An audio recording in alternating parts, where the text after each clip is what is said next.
आता 1 रुपयात साड्या, जेंट्स वेअर, किड्स वेअर, महाराष्ट्रातील सर्वात मोठा सेल रवींद्र वस्त्र निकेतन सलगरे व शाखांमध्ये. चंद्रकोर साड्या, डिझायनर वर्क साड्या, फ्रॉक, शरारा, गरारा, लेगिन, प्लाझो फक्त 1 रुपयात. Boys pant shirts, lower, kurti 1 रुपयात. थंडीसाठी ब्लँकेट, जॅकेट, स्वेटर, पडदे, पिलो, पर्स, बॅग फक्त 1 रुपयात. बाय 2 गेट 1 फ्री यासह असंख्य व्हरायटीत कपडे उपलब्ध. परा करा, ऑफर फक्त 26 जानेवारी ते 5 फेब्रुवारी पर्यंत. रवींद्र वस्त्र निकेतन सलगरे व सर्व शाखा.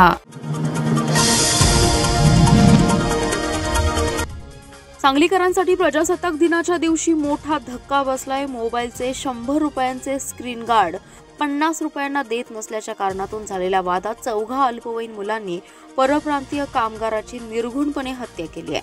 आज सकाळी 11:30 वाजण्याच्या सुमारास सांगली बस स्थानक जवळ असलेल्या श्री भैरवनाथ मोबाईल शॉपी या दुकानात हा हत्येचा थरार घडलाय. 30 वर्षीय विपुल अमृतपुरी गोस्वामी असं खून झालेल्या तरुणाचं नाव आहे. तर या हल्ल्यात स्वरूपपुरी गोस्वामी हा किरकोळ जखमी झालाय. पोलिसांनी तातडीने तपासाची चक्र फिरवून 4 अल्पवयीन मुलांना ताब्यात घेतले. सांगली बस स्थानक जवळ बापटबाल शाळेकडे जाणाऱ्या मार्गावर श्री भैरवनाथ हे मोबाईल ॲक्सेसरीजचं विक्रीचं दुकान आहे. सदरचं दुकान हे मृत विपुल अमृतपुरी यांच्या मामे भावाचं आहे. विपुल मूळचा राजस्थानचा असून या दुकानात तो काम करत होता. आज सकाळी 11 वाजण्याच्या सुमारास 4 अल्पवयीन या दुकानात आले तेव्हा विपुल आणि जखमी स्वरूप हे दोघेजण दुकानात होते. यावेळी संशयितांनी 100 रुपयांचं स्क्रीन गार्ड 50 रुपयांना मागितलं. यावेळी विपुल याने 50 रुपयांना स्क्रीन गार्ड मिळत नाही असं सांगितलं. यावरून त्यांच्यात वाद सुरू झाला. हा वाद इतका टोकाला गेला की 4 अल्पवयीन मुलांनी त्यांच्याजवळ असलेल्या चाकू आणि कोयत्याने विपुल यांच्या तोंडावर, छातीवर आणि पाठीवर वार केला. यामध्ये आलेला स्वरूप याच्यावरही हल्ला केला. भयभीत झालेला स्वरूप याने दुकानातून पळ काढला. घटनेची माहिती मिळताच पोलीस अधीक्षक संदीप भुके, अपर अधीक्षक ऋतू खोकर, उपविभागीय अधिकारी विमला एम यांनी घटनास्थळी भेट देत पाहणी केली. अधिकारी विमला एम यांनी घटनास्थळी भेट देत पाहणी करून सांगली शहर पोलिसांनी तातडीने तपासाची चक्रे फिरवली. अवघ्या काही तासातच हल्लेखोरांना ताब्यात घेतलं. रहदारीच्या ठिकाणी खुनाची घटना घडल्याने खळबळ उडाली. दरम्यान घटनास्थळी बघ्यांची मोठी गर्दी झाली होती. ड्रग्ज तस्करी प्रकरणी मी स्वतः सक्त असून हे रोखण्यासाठी प्रसंगी आपण रस्त्यावर उतरू असा इशारा उच्च व तंत्र शिक्षण मंत्री तथा सांगलीचे पालकमंत्री चंद्रकांत पाटील यांनी दिलाय. ड्रग्ज रोखण्यासाठी पोलिसांना माहिती देणाऱ्यांना प्रत्येकी 10,000 रुपये आपण वैयक्तिकरित्या बक्षीस देणार असल्याचंही यावेळी त्यांनी जाहीर केलंय. पोलीस मुख्यालयात प्रजासत्ताक दिनानिमित्त त्यांच्या हस्ते आज ध्वजारोहण समारंभ झाला. यानंतर ते पत्रकारांशी बोलत होते. ते म्हणाले की ड्रग्जचा प्रकार सध्या वाढत आहे. सांगली पोलिसांनी कारवाई करून टोळीचा छडा लावून मोठ्या प्रमाणात साठा जप्त केलाय. हा कौशल्यपूर्ण तपास करणाऱ्या सहाय्यक पोलीस निरीक्षक संदीप शिंदे यांचा गौरव केलाय. ड्रग्जच्या बाबतीत मी स्वतः खूपच सक्त असून ही तस्करी रोखण्यासाठी प्रसंगी आपण रस्त्यावर उतरून हे थांबवू. ड्रग्जचा वापर रोखण्यासाठी नागरिकांनी पोलिसांना माहिती दिल्यास अशा माहिती देणाऱ्यांना प्रत्येकी 10,000 रुपयांचं बक्षीस आपण देणार आहोत. ड्रग्जच्या समूळ उच्चाटनासाठी नागरिकांनीही पुढे येण्याची गरज आहे. मराठा समाजाच्या मागण्यासंदर्भात राज्य शासन सकारात्मक आहे. मनोज जरांगे यांनी उठसूट आंदोलन करणं थांबवावं. त्यांनी प्रश्नाचा अभ्यास करावा. त्याचबरोबर तज्ज्ञ लोकांना घेऊन सरकारबरोबर चर्चा करावी. आम्ही त्यांच्याबरोबर चर्चा करण्यास नेहमीच तयार आहोत असं आवाहन त्यांनी यावेळी केलंय. शेतकरी आणि सर्वसामान्य माणसाला केंद्रबिंदू ठेवून अनेक कल्याणकारी योजना राज्य शासन राबवत आहे. समाजातील सर्व घटकांना सोबत घेऊन राज्य शासन वाटचाल करत आहे. सांगली जिल्ह्याच्या सर्वांगीण विकासासाठी शासन कटिबद्ध असल्याची ग्वाही राज्याचे उच्च व तंत्र शिक्षण संसदीय कार्यमंत्री तथा सांगली जिल्ह्याचे पालकमंत्री चंद्रकांतदादा पाटील यांनी आज दिली आहे. भारताच्या 76व्या प्रजासत्ताक दिनी पोलीस संचलन मैदानावर आयोजित मुख्य शासकीय समारंभात पालकमंत्री चंद्रकांत पाटील यांच्या हस्ते ध्वजारोहण करण्यात आलं. तदनंतर सर्व जिल्हावासियांना प्रजासत्ताक दिनाच्या हार्दिक शुभेच्छा देऊन संवाद साधलाय. यावेळी ते बोलत होते. यावेळी खासदार विशाल पाटील, आमदार सुधीर गाडगीळ यांच्यासह आजी माजी लोकप्रतिनिधी, अधिकारी, कर्मचारी, नागरिक, विद्यार्थी आदी जण मोठ्या संख्येने उपस्थित होते. प्रत्येक कार्यालयात संविधान प्रतसाठी आग्रही पालकमंत्री चंद्रकांत पाटील म्हणाले, जिल्ह्याच्या चौफेर विकासासाठी जिल्हा वार्षिक योजनेतून भरीव तरतूद आहे. जिल्हा वार्षिक योजनेतून अनेक नाविन्यपूर्ण आणि लोकाभिमुख कामे हाती घेतली आहेत असं सांगून पालकमंत्री चंद्रकांत पाटील म्हणाले, 100 दिवसांच्या कृती आराखड्याअंतर्गत जिल्ह्यातील सर्व शासकीय आणि निमशासकीय कार्यालयांनी 7 कलमी कृती आराखडा प्रभावीपणे राबवावा. यामुळे प्रशासनातील सेवांच्या गुणवत्तेमध्ये वाढ होईल असं ते म्हणाले.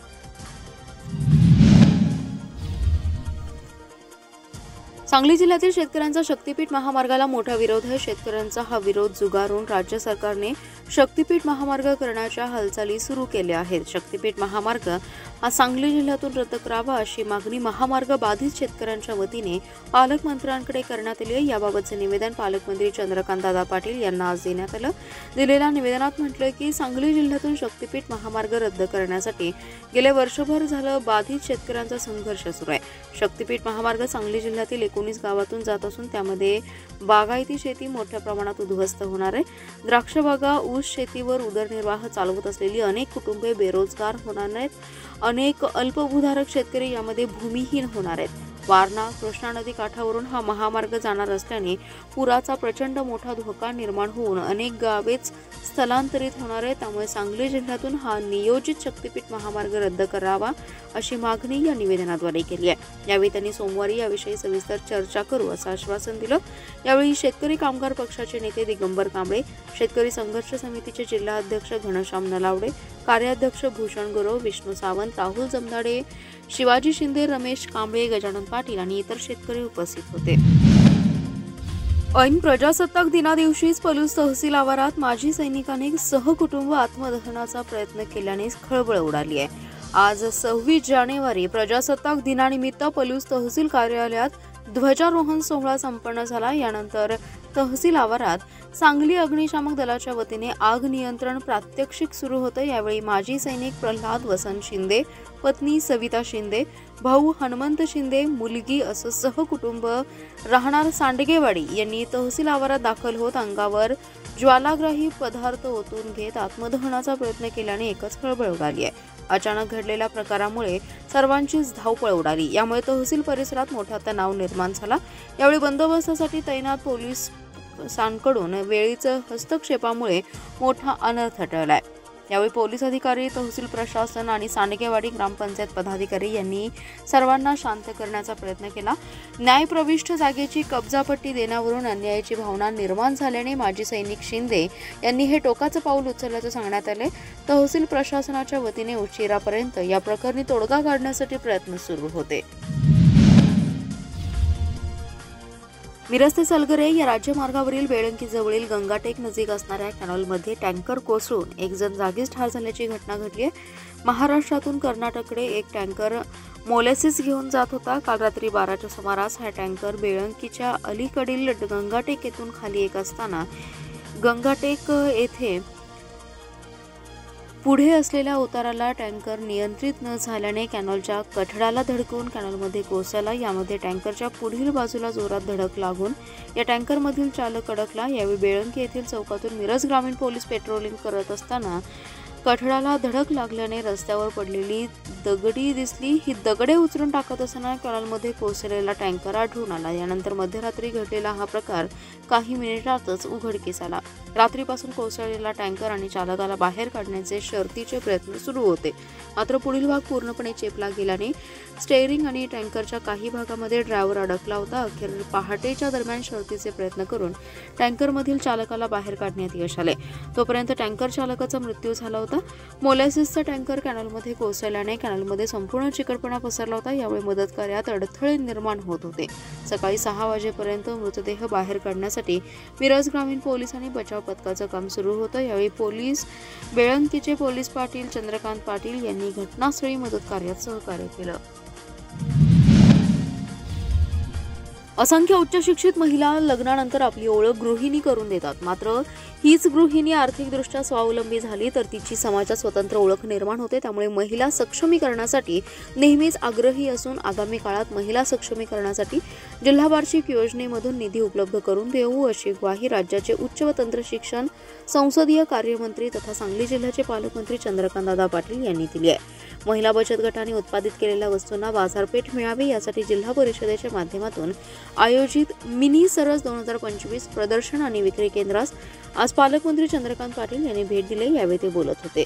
खासदार विशाल पाटील, जिल्हाधिकारी डॉक्टर राजा दयानिधी, जिल्हा परिषद मुख्य कार्यकारी अधिकारी तृप्ती धोरमिसे, सांगली मिरज कुपवाड महानगरपालिका आयुक्त शुभम गुप्ता, माजी आमदार दिनकर पाटील, नीता केळकर, जिल्हा ग्रामीण विकास यंत्रणेच्या प्रकल्प संचालिका नंदिनी घाणेकर आदी मान्यवर व्यासपीठावर उपलब्ध होते. या प्रदर्शनात महिलांनी उत्पादित केलेल्या विविध स्टॉलवर पालकमंत्री चंद्रकांत पाटील यांनी भेट देऊन विविध वस्तूंची प्रत्यक्ष खरेदी केली आहे. त्याचबरोबर बचत गटांना प्रोत्साहन म्हणून त्यांनी जिल्हा परिषद मुख्य कार्यकारी अधिकारी तृप्ती धोडमिसे यांच्याकडे रोख रक्कम 75,000 रुपये दिले. प्रदर्शनात एकूण 75 स्टॉलधारक आहेत. प्रत्येकी 1,000 रुपयांप्रमाणे खरेदीसाठी वैयक्तिक 75,000 रोख त्यांनी दिले. या रकमेतून विविध वस्तूंची खरेदी करून ते साहित्य विविध बाल निरीक्षण गृहामध्ये देण्यात येणार असल्याचे जिल्हा परिषद मुख्य कार्यकारी अधिकारी तृप्ती धोडमिसे यांनी सांगितले. सांगलीतील कल्पद्रुम ग्राउंडवर सुरू असलेल्या श्रीरामकथेच्या अंतिम दिवशी आज समाधान महाराज शर्मा यांनी रावणाचा वध आणि त्यानंतर श्रीरामाचे अयोध्येमध्ये आगमन आणि त्यानंतर अयोध्येचा राजा म्हणून श्रीरामाचा झालेला राज्याभिषेक ही कथा सादर केली आहे. श्रीराम नामाचा प्रचंड जयघोष करत हजारो भाविक भक्तांच्या उपस्थितीत श्रीरामाचा राज्याभिषेक नाटिकेच्या स्वरूपात सादर करण्यात आला. पुष्पवृष्टीसह फटाक्यांची आतिषबाजी करत वाद्याच्या गैरात हा श्रीराम राज्याभिषेक सोहळा मोठ्या दिमाखात आणि जल्लोषात पार पडला. या सोहळ्यासाठी खास करून जिल्ह्याचे पालकमंत्री चंद्रकांतदादा पाटील आवर्जून उपस्थित राहिले होते. या प्रसंगी बोलताना ते म्हणाले, सांगलीसारख्या शहरामध्ये इतक्या मोठ्या प्रमाणे श्रीराम मंदिराच्या प्रथम वर्धापन दिनानिमित्त श्रीरामकथा आणि नामसंकीर्तन सोहळ्याचं आयोजन होणं ही खूप मोठी बाब असून हिंदू धर्मासाठी ही अत्यंत अभिमानास्पद गोष्ट आहे. यावेळी त्यांनी सोहळा समितीला धन्यवाद देत त्यांचं कौतुक केलं. या सोहळ्याच्या महाआरतीचा मान पालकमंत्री चंद्रकांतदादा पाटील, खासदार विशाल पाटील, गुलशन कुमार अग्रवाल, जनसुराज्य शक्ती पक्षाचे प्रदेशाध्यक्ष समित कदम, सम्राट महाडिक, भाजपा नेत्या नीता केळकर, जिल्हा परिषदेच्या मुख्य कार्यकारी अधिकारी तृप्ती धोडमिसे, झेंडे महाराज, लक्ष्मण नवलाई, प्रमोद लाड, राहुल ढोपे पाटील, श्रीकांत कारवार, शीतल सोनी, निलेश भंडारी, राहुल तोष्णीवाल, आनंद भंडारी, शरद भंडारी, गोपाल तोष्णीवाल यांना मिळाल्याची माहिती श्रीरामकथा आणि नामसंकीर्तन सोहळा समितीचे कार्याध्यक्ष मनोहरभाई सारडा यांनी दिले. यावेळी प्रमुख मान्यवरांच्या हस्ते कार्याध्यक्ष मनोहरभाई सारडा यांचा सत्कार करण्यात आल्याची माहिती कार्याध्यक्ष मनोहर सारडा यांनी पुढे बोलताना दिली आहे. गुणांपेक्षा गुणवत्ता महत्त्वाची आहे. केवळ पुस्तकी ज्ञानापेक्षा तंत्रस्नेही बनणं काळाची गरज आहे. यापुढील काळात कौशल्याधिष्ठित शिक्षण महत्त्वाचे असे प्रतिपादन इंड्युरन्स कंपनी पुणेचे जनरल मॅनेजर संदीप शामराव पाटील प्रमुख यांनी केलेलं आहे. बोरगाव येथील शिक्षण प्रसारक संस्था बोरगावच्या बोरगाव प्राथमिक विद्यालय आणि बोरगाव हायस्कूलमध्ये स्नेहसंमेलन आणि वार्षिक पारितोषिक वितरण समारंभात ते प्रमुख पाहुणे म्हणून बोलत होते. प्रादेशिक परिवहन अधिकारी अनुराधा प्रशांत झेंडे, संस्थेचे अध्यक्ष विष्णुपंत शिंदे, उपाध्यक्ष उदयसिंह पाटील, सचिव एस.टी. पाटील, शाळा समिती अध्यक्ष संजय पाटील, संचालक सुरेश पाटील, सिकंदर मुल्ला, अरुण नाईक, सदस्य अशोकराव पाटील, संजय सदानंद पाटील, दिलीपराव पाटील, योगेश गायकवाड यांच्यासह अन्य मान्यवरांची प्रमुख उपस्थिती होती. संदीप पाटील म्हणाले, स्पर्धेच्या युगात टिकायचं असेल तर आपणाला विविध कौशल्य आत्मसात केली पाहिजेत. शिक्षकांनी शिकवायचा काळ बदललाय. शोध, संशोधन, उपक्रमशीलता या माध्यमातून मुलं शिकतायत. इंटरनेट आणि अन्य माध्यमातून आपल्याला हवी ती माहिती प्राप्त करता येते. स्वतःच्या क्षमता ओळखून आवडीच्या क्षेत्रात करिअर करा. मराठी माध्यमाच्या शाळेतून शिक्षण घेऊन देखील उत्तम करिअर घडवता येतं. प्रादेशिक परिवहन अधिकारी अनुराधा झेंडे म्हणाल्या, बोरगाव हायस्कूलमध्ये माझा शैक्षणिक पाया भक्कम झालाय. त्यामुळेच माझे उत्तम असं करिअर घडलंय. प्रयत्न करा, कष्टाशी प्रामाणिक राहा, विविध कौशल्य आत्मसात करा, वाहतुकीचे नियम पाळा. वाहतुकीचे नियम न पाळल्याने मृत्युमुखी पडलेल्यांची संख्या देशात खूप मोठी आहे. या प्रसंगी मान्यवरांच्या हस्ते पारितोषिक वितरण आणि ग्रंथ, कला, रांगोळी, विज्ञान आणि गणित प्रदर्शनाचं उद्घाटन झालंय.